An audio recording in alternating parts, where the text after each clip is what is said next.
December 2025. Crowd roaring, lights flashing. Anthony Joshua didn't break a sweat. A two-time boxing champion defeats Jake Paul in a highly publicized match. The kind of win that doesn't just add to your record, it changes your life. More fame. More fortune. More eyes. And here's the thing about eyes, not all of them are friendly. Some watch with admiration. Others? With envy. With hunger. With something darker. Social media exploded. Comments scrolling, praise mixed with jealousy, mixed with something uglier, resentment. He celebrated. Of course he did. He earned it. Decades of training, sacrifice, pain, this was his moment. But in many cultures, there's an ancient belief: celebration without protection invites the evil eye. The evil eye, a curse believed to be cast by a malevolent glare, usually given to a person when they are unaware. Envy, jealousy, and even admiration can all trigger it. You see it across cultures. The Turkish nazar. The Italian malocchio. The Arabic ayn al-hasad. Different names, same warning. When too many eyes fix on your abundance, your beauty, your wallet, your joy, something shifts in the unseen. 10 days later. A car accident. Reports say his SUV, which he was not driving, tried to overtake another vehicle on a highway in Nigeria. It crashed into a commercial truck transporting soybeans. Nigeria records over 5,400 road deaths annually, averaging 15 daily, with most occurring on intercity highways.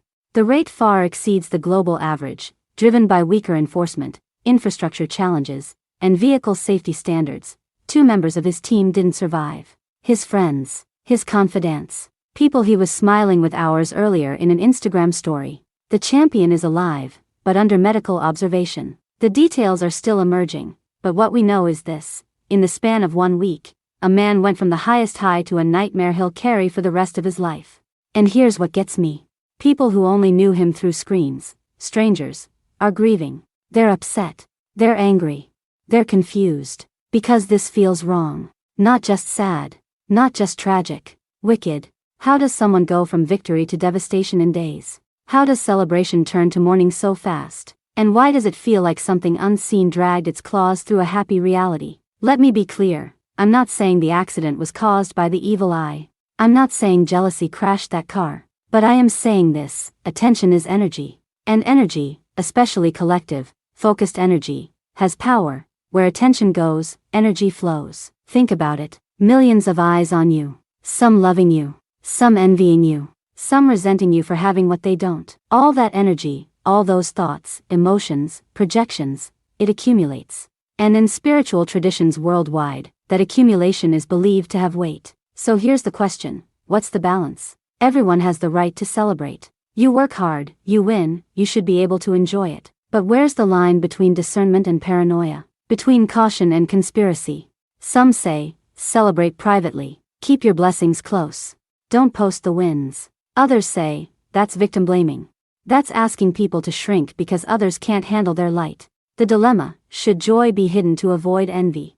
But what does spiritual protection actually look like? Or do accidents just happen? And I don't have the answer. But what I do know is this: in cultures that survived colonization, genocide, and famine, they passed down protection rituals for a reason. Not because they feared joy, but because they knew attention could be weaponized. What does protection look like? For some, prayer. For others, talismans, rituals, discernment about who you let into your circle. For many, simply keeping blessings quiet until they're fully rooted. But here's the harder truth: you can pray, you can protect, you can do everything right, and accidents can still happen. So which is it? Divine protection that fails? Or the simple, brutal reality that life is fragile and randomness exists? Maybe it's both. Maybe protection isn't a shield that prevents all harm, it's the strength to endure what comes. Why is life so fragile? Maybe so we value every piece of it. But do we? Do we really? Because even when we do, even when we treasure every moment, love deeply, live carefully, things can still happen. Accidents, illness, loss. The universe doesn't owe us safety just because we're grateful. Fragility isn't punishment. It's the condition of being alive. And maybe that's the hardest truth. You can do everything right, celebrate with humility, protect your energy, surround yourself with love, and life can still destabilize you in seconds. Right now, the champion is alive. But he's carrying scars, internal, mental, that will never fully heal. He'll replay that day for the rest of his life. He'll wonder, what if we'd taken a different route? What if we'd waited one more second?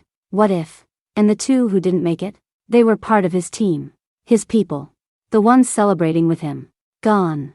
Just like that. Survivor's guilt is its own hell. But what does that mean when the car wasn't even yours to drive? When the route wasn't yours to choose? When you were just along for the ride? Does ordered steps mean nothing bad will happen? Or does it mean that even in chaos, you're not abandoned? I don't know. But I know this, faith doesn't promise invincibility. It promises presence in the fire, not immunity from it. I don't write this to make you fear success. I don't want you to shrink, to hide, to stop celebrating your wins. That's not the lesson. The lesson is this: soar. But soar wisely. Know that attention is a double-edged sword. Know that not everyone who watches you wants you to win. And know that the spiritual realm, whether you believe in it or not, operates on laws we don't fully understand. The spiritual realm operates by laws older than matter itself, where attention gathers, energy follows, and not all energy comes bearing gifts. Some come to take. Dion Fortune, Psychic Self-Defense, 1930. Protect your energy, guard your circle, celebrate, but with discernment. Because when millions watch, the stakes are higher than we think. Follow the money. It won't tell you everything, but it will tell you enough. Questions pile up: triple taxation, a life-saving car seat position, a fighter refusing to follow what looked like a script. History teaches us, MK Ultra, Operation Mockingbird, that dismissed conspiracies sometimes get proven true. The video evidence is stark: no ambulance, no first responders, nothing. Is this cover-up or genuine investigation? Sometimes we get answers. Often, we don't. No weapon formed against you shall prosper.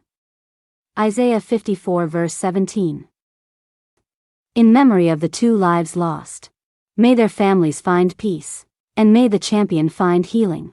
Rest in power. And to everyone watching, live fully, love deeply, and protect your light. The accident is being investigated. For updates, please search other news outlets.